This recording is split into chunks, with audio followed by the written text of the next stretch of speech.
Master's of Public Administration is all about learning to lead in government and nonprofit sector jobs. I love serving my community. Master's in Public Administration seemed like a no-brainer. I really was drawn to Fairfield's program because you can tailor it to yourself. You really have the leniency to do what you want to do to further your career in the way that works best for you. The MPA itself is looking to help people develop some of the skills like grant writing and fundraising, but also looking at high need areas and how can nonprofits and government organizations serve those populations.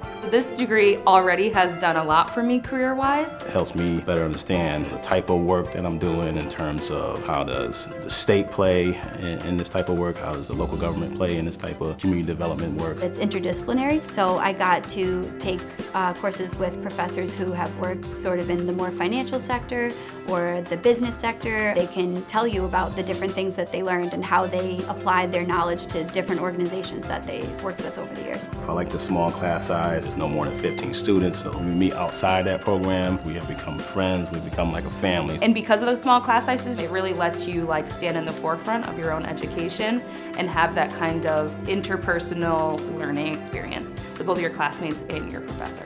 It puts you in a position for leadership roles. I think the MPA program kind of gives a lot of those undergraduate degree programs an avenue to kind of professionalize the students. It's actual tangible skills that you can bring back and use in your day-to-day work. My Master's in Public Administration at Fairfield University does give me a leg up. Like most things, you get out of it what you put into it. If you really have a passion for this type of work, it's not really work.